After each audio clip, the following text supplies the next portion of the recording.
Assalamualaikum warahmatullahi wabarakatuh. Alhamdulillah rabbil alamin.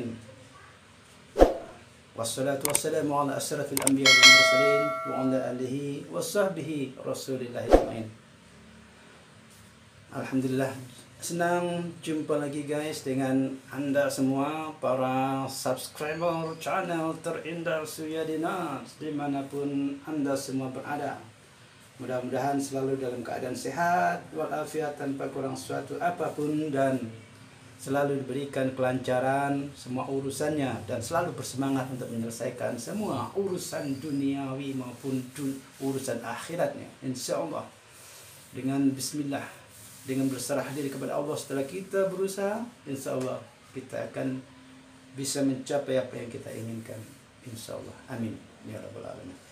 Saudara terindah sekalian dimanapun Anda semua berada, pada video kali ini saya akan memberikan komentar-komentar sedikit tentang bencana di awal tahun 2021 ini yang terus mendera Indonesia. Tapi bagaimanapun bentuk bencananya itu merupakan suatu sunatullah, sesuatu yang memang sudah harus terjadi, yang memang sudah ditakdirkan oleh Allah Subhanahu wa taala. Hanya saja penyebab-penyebabnya itu yang masih perlu kita pelajari.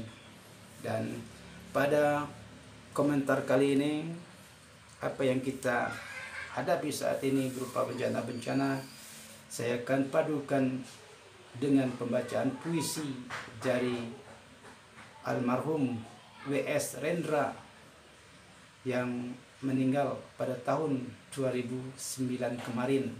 Mana puisi terakhirnya saya juga pernah bacakan di channel terindah ini. Yang kali ini mari kita coba renungkan makna daripada puisi W.S. Rendra itu terhadap apa yang kita lakukan, terhadap apa yang kita alami hingga hari ini dan hingga mungkin nanti pada ke depan nanti. Patutlah kita renungkan puisi daripada W.S. Rendra ini, puisi terakhir dari W.S. Rendra. Saya akan bacakan bait per bait dengan rincian atau deskripsi yang menurut penalaran saya pribadi dan disangkut pautkan dengan kehidupan kita, insya Allah akan menjadi sebuah pelajaran yang poetik untuk kita semua. Bait pertama. Hidup itu seperti uap yang sebentar kelihatan lalu lenyap. Ini sebuah ungkapan pembuka daripada puisinya W.S. Rendra yang menyatakan bahwa hidup itu sama seperti uap. Dia kelihatan, tapi hanya sebentar saja dia akan menghilang. Dan memang harus kita akui bahwa sebuah kehidupan kita sendiri, ada kehidupan di sekitar kita, ada kehidupan orang-orang di sekitar kita. Kita lihat rasanya baru sebentar kita kenal dia, tahu-tahu dia telah menghilang. Tentulah ketika kehidupan itu menghilang, berarti itu diawali dengan kematian. Kemudian dia akan muncul lagi di sebuah kehidupan yang lain, di dimensi yang lain, di dimensi akhirat nanti. Karena hidup itu seperti uap, kita bisa melihat uap tapi sebentar saja dia akan menghilang. Kita harus menyadari bahwa hidup itu memang sebentar. Paragraf bait yang kedua. Ketika orang memuji milikku, aku berkata bahwa ini hanya titipan saja. Mungkin tidak banyak orang, bahkan kita pun berpikiran seperti ini, bahwa apa yang kita miliki, bahwa apa yang kita punya saat ini, bahwa itu merupakan milik kita. Dan itu cara ungkapan Rendra ini merupakan suatu kesalahpahaman yang mendasar bagi umat manusia ketika kita merasa apa yang kita miliki adalah milik kita. Kita tidak Mungkin kita tahu, tapi kita tidak mau mengakuinya bahwa itu adalah titipan. Titipan dari yang memberi hidup kita, dari yang memberi hidup kita yang hanya sebentar ini. Bait ketiga, bahwa mobilku adalah titipannya, bahwa rumahku adalah titipannya, bahwa hartaku adalah titipannya, bahwa putra putriku hanyalah titipannya. Hingga sampai hal yang sangat mendasar sekalipun, Rendra di sini menyampaikan bahwa tak ada satupun yang dia miliki secara abadi. Dia tak punya mobil karena mobil itu adalah titipan Allah. Dia tak punya rumah, bahwa rumah itu hanya sebagai tempat persinggahan, bahwa itu bukan miliknya tapi milik Allah. Bahwa dia tidak punya harta, kita pun tak punya harta, bahwa harta itu hanyalah titipannya. Dan putra putri kita itu juga titipan Allah Subhanahu wa taala. Bahwa kita terlahir ke dunia ini memang tak punya apa-apa kecuali hanya memegang titipan-titipan yang dititipkan oleh Allah Subhanahu wa taala, kalau kita mau menyadarinya. Sehingga pendapat dan pikiran seperti itu tidak membuat kita menjadi sombong kepada sesama manusia. Paragraf berikutnya, tapi mengapa aku tidak pernah bertanya mengapa dia menitipkan semuanya kepadaku. Kita tidak memikirkan kenapa semua itu dititipkan oleh Allah Subhanahu wa taala. Kenapa? Harta yang ada pada kamu, harta yang ada pada kita tidak pernah tanyakan bahwa itu adalah titipannya. Tapi yang ada dalam pikiran kita bahwa itu adalah usaha kita, bahwa itu adalah kehendak kita, makanya dia ada di tempat kita. Dan kita tidak pernah bertanya kenapa semuanya ini diberikan kepada kita.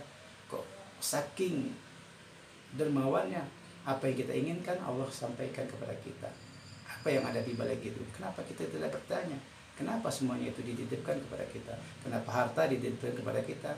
Kenapa rumah? Kenapa mobil? Kenapa anak-anak dititipkan kepada kita oleh Allah Subhanahu wa taala? Ini sebuah renungan hidup yang paling mendalam bagi setiap insan, bahwa sebenarnya insan itu tidak mempunyai apa-apa kecuali hanya memegang titipan-titipannya. Bahkan kehidupan kita pun adalah titipan Allah Subhanahu wa taala. Kita teruskan pada bait berikutnya. Dan kalau bukan milikku, apa yang seharusnya aku lakukan untuk miliknya ini? Mengapa hatiku justru terasa berat ketika titipan itu dimintanya kembali olehnya? Lihat bencana yang melanda dimanapun ya, saat ini yang sedang melanda, duka dimanapun yang saat ini sedang terjadi, semua itu merupakan takdir ilahi yang memang harus kita jalani.